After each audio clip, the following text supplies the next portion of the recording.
I can't keep this thing around my waist. Anyway, guys. New title belt. New t-shirt. So,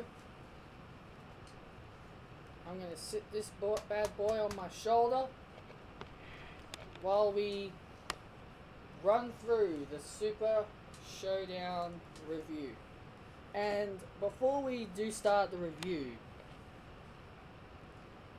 I want to mention a few things. First. First off, going to my first live WWE pay-per-view. It was a dream come true, man. It was a dream come true, and I really had a great time. People can say what they want about certain matches if they really didn't care, or any other stupid bullcrap that you can come up with saying that you really didn't care about certain matches.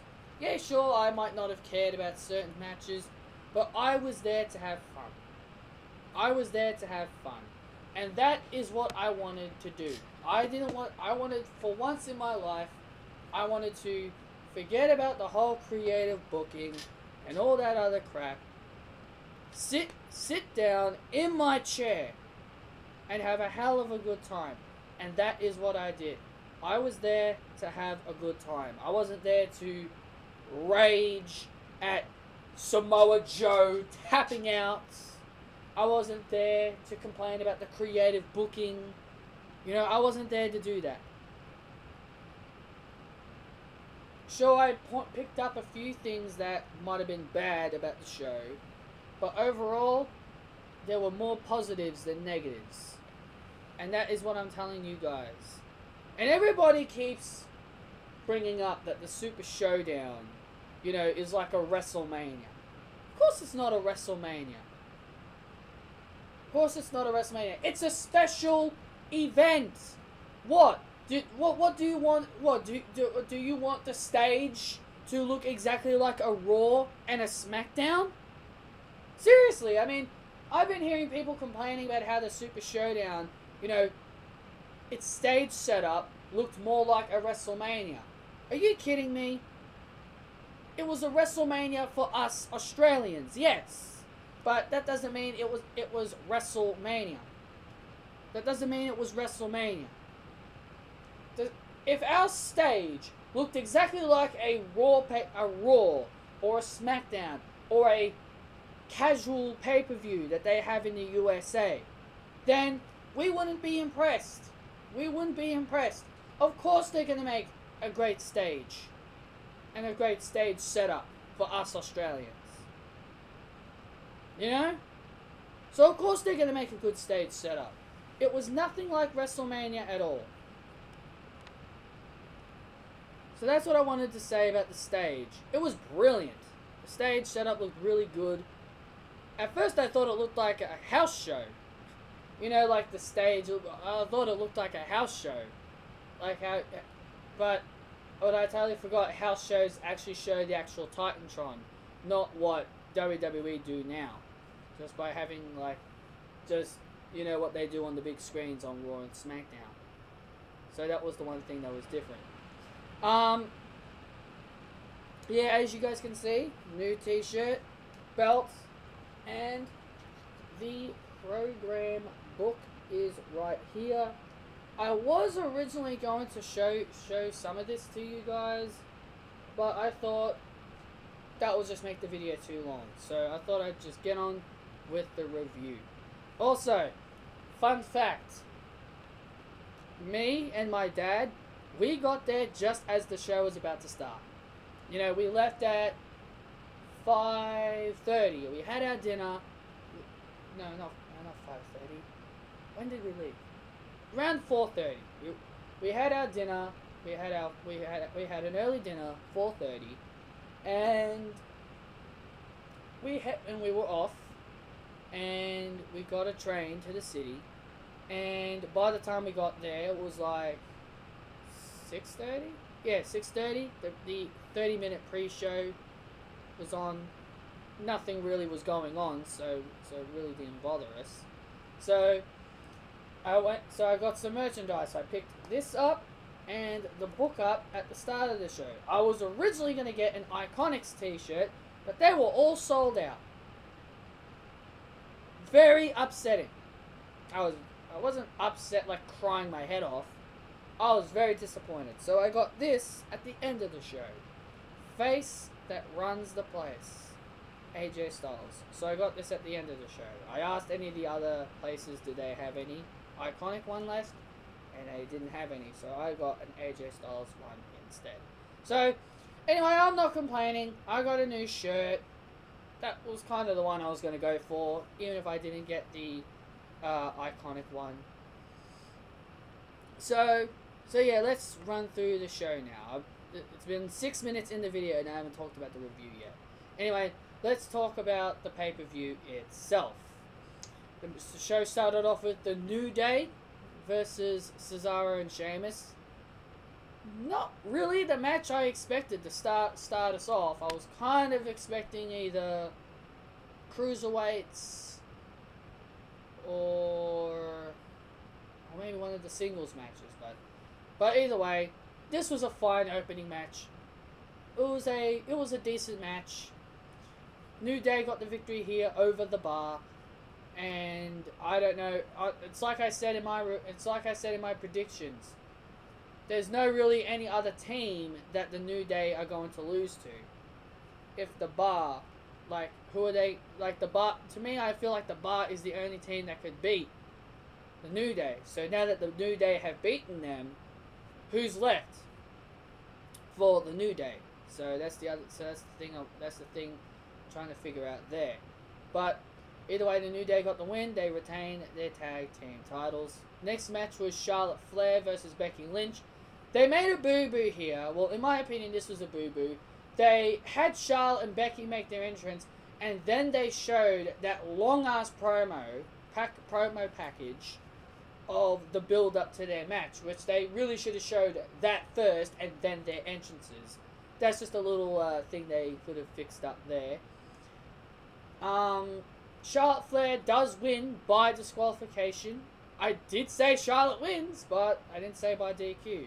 So I kind of did get that prediction right that Charlotte was going to win by DQ. Becky Lynch was trying to lead the match, and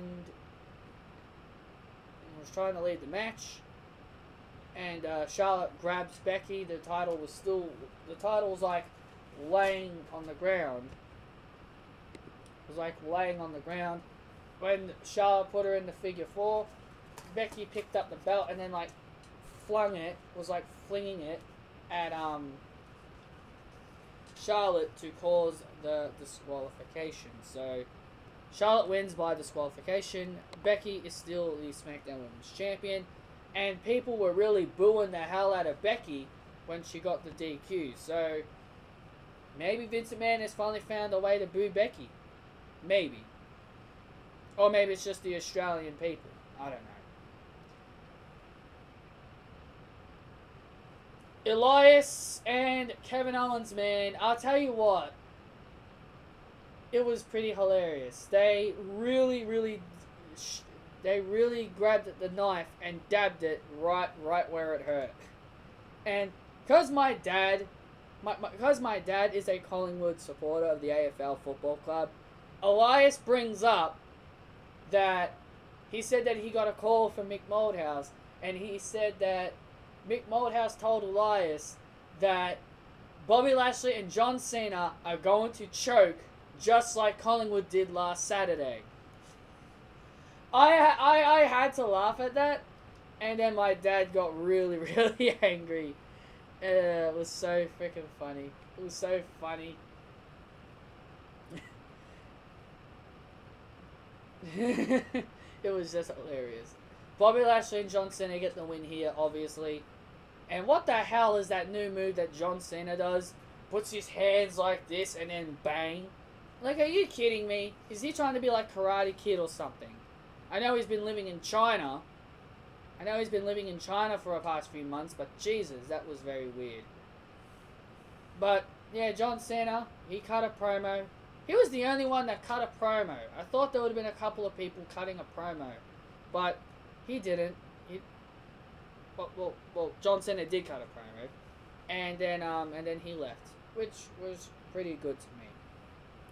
Next match was the Iconics taking on Asuka and Naomi. My girls, Peyton and Billy.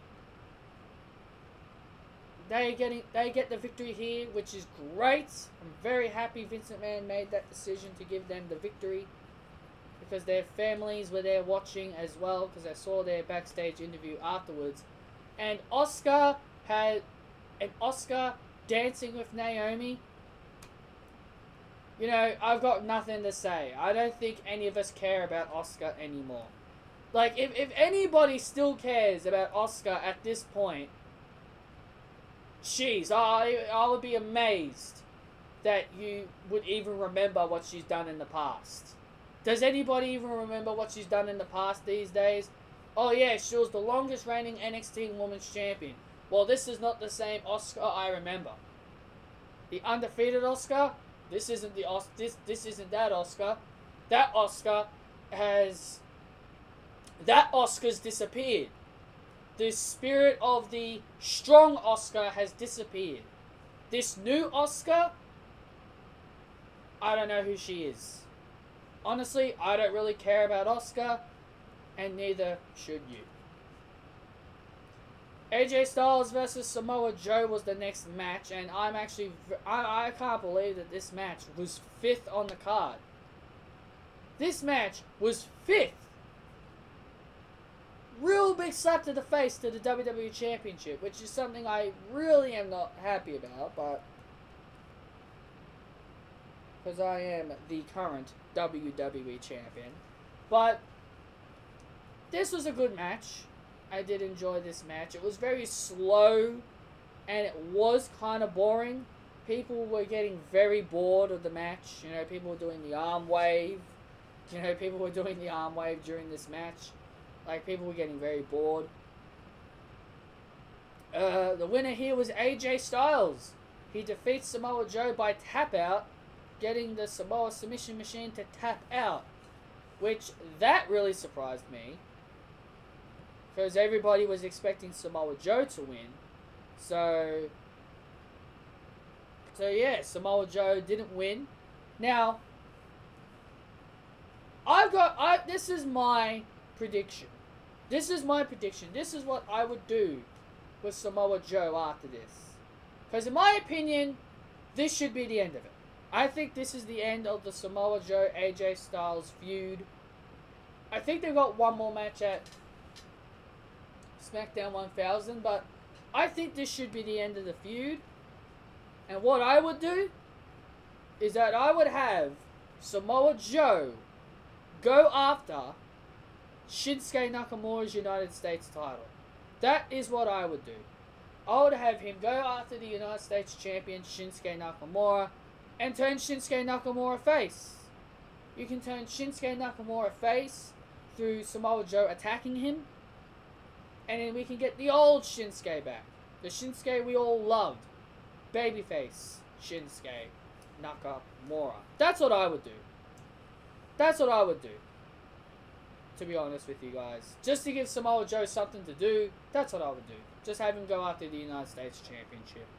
Because that seems to happen to everybody who versus AJ Styles. Shinsuke went after the WWE title. He lost. Then he got relegated to the United States title. I think the same thing's going to happen to Samoa Joe. He's going to go down to the United States Championship picture. The Bella Twins versus... I botched up again.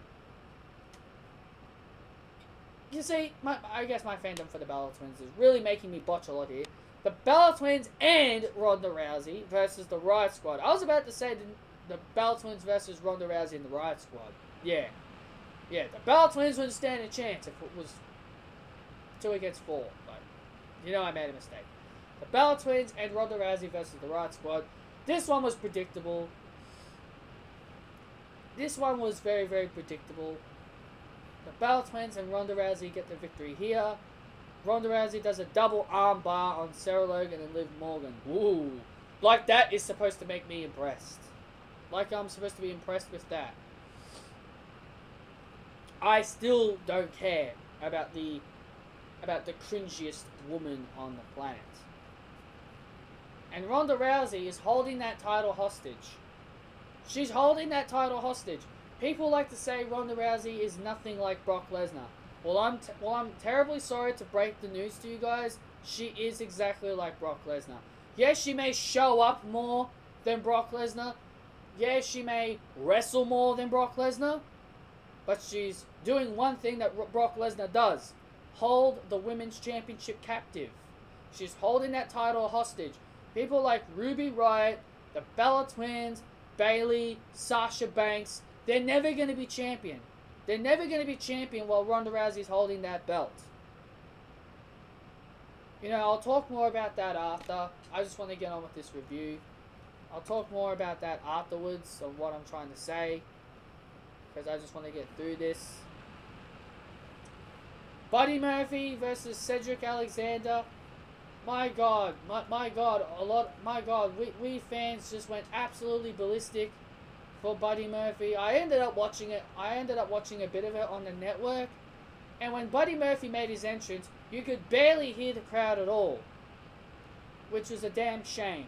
You could barely hear the crowd at all going off for Buddy Murphy. And I'm very disappointed with that. But Buddy Murphy, he gets the victory. He gets the W. He is the brand new Cruiserweight Champion. This made my night. This made my night. Both my Australian girls, the Iconics, and Buddy Murphy get the victory. That's all I wanted. That is all I wanted on this show. And it made my night. I didn't care what happened in the rest of the show. This made my night. Because that's all I was more concerned about the Australian matches than any other match. And Buddy Murphy has made history of being the first guy to kick out of the lumbar check as well.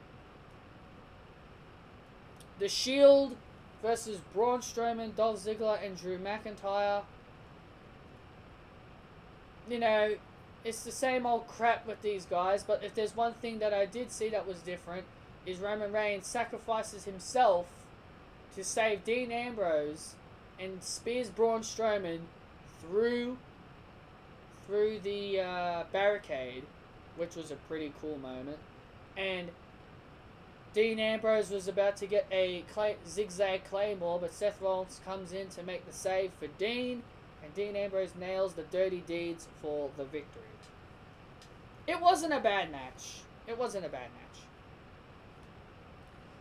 Now, this was just a straight up disappointment. Daniel Bryan versus The Miz. I was very disappointed with this one. I don't know why. I don't know why they did it this way. There has to be a reason for it. I don't know why they did the match like this. Like, we were just watching this match, and then all of a sudden it's over. Miz goes for a skull-crushing finale. It all happened so quickly, I barely remember anything that happened. All I remember is Miz did Daniel Bryan's running knee. Daniel Bryan did the yes kicks, and Miz went for a skull-crushing finale. Bryan countered through to it, rolls up Miz for a pinfall. And then the match is over. Like, us fans, we didn't know what the hell happened. Us fans didn't know what was going on until when we heard the bell ring, we didn't know what the hell happened. And then Daniel Bryan's music played, and then we all started chanting yes. So, it was very confusing. This was a very confusing, really short match. I really don't understand why they made it so short. It might have been because because when I turned my WWE Network on, it said that the show went for 4 hours and 39 seconds. So that might have been the reason why the match was cut short, because you know they needed to fill in 4 hours, and also they got 70,000 people in the stadium. I find it funny they said they were going to get 75,000, And they didn't even get 75,000. They got 70,000 people in attendance. So, nice try, WWE. Nice try. And the main event was Triple H and The Undertaker. They added this match as no disqualification. I'm cool with that. But I don't understand why they knocked out the referees. The referees getting knocked out made no sense. Why were you going to make it no disqualification if the referees were going to get knocked out? That's the one thing I was confused about. The referees get knocked out. The referee gets knocked out. And all of a sudden, they're treating this like it's still a regular one-on-one match. So I was very confused with that.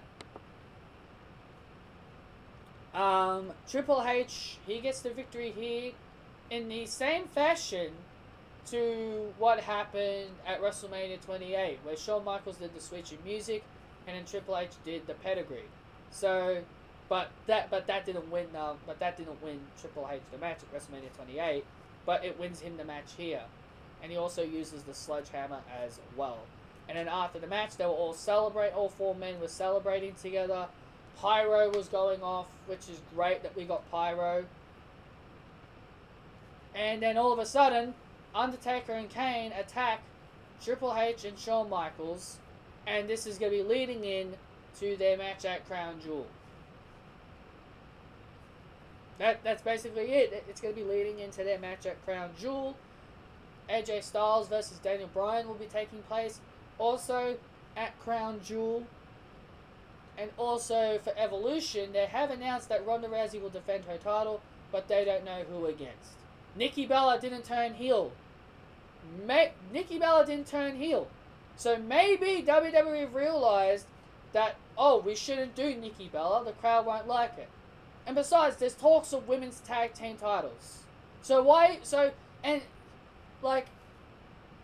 I'll close off the review talking about this for a quick second. Like, there's been talks of women's tag team titles. And the Bella Twins are technically a tag team, right? So why are you going to bother putting Nikki Bella in a one-on-one match with Ronda Rousey, even though she's technically a part of a tag team? So, I say, find someone. I say just find someone else besides Nikki Bella to take on Ronda Rousey. But considering we didn't get a heel turn from Nikki Bella yesterday, and Dean Ambrose yesterday, maybe these are going to happen on Raw. We didn't really have any shocking heel turns yesterday. Gotta say yesterday because today's Sunday. So that's basically it, guys. That's basically everything. That's everything. And honestly, guys, I enjoyed this pay-per-view. My inner fan in me, I'm sorry, guys, my inner fan in me just wanted to enjoy this event. I don't want to go through. I don't want to be a typical guy that just goes through WWE Creative and all that crap. Just let me be me for one pay-per-view. And Super Showdown was a pay-per-view where I just wanted to have fun and enjoy the event. I'll probably dig more deep into things later on. I'll dig more deep into things deeper on into the show, and this was more than just a glorified house show. This was not a glorified house show. This was a glorified pay-per-view that had great matches, and I enjoyed it all the way through. I didn't even get up to leave anywhere. I didn't get up to go anywhere. I sat through the entire event. I sat there all 4 hours, had a good time, and yeah, that's basically it. Hope you guys enjoyed this. Hope you guys enjoyed this review. Hit that thumbs up if you did enjoy the review. Comment your opinions down below as well. What did you think of the Super Showdown? Tell me down below your thoughts on the Super Showdown. Did you have a good time? Did you enjoy the event? And be sure to subscribe to my channel if you haven't done so yet. And be sure to follow me on my Twitter at pballantyne95.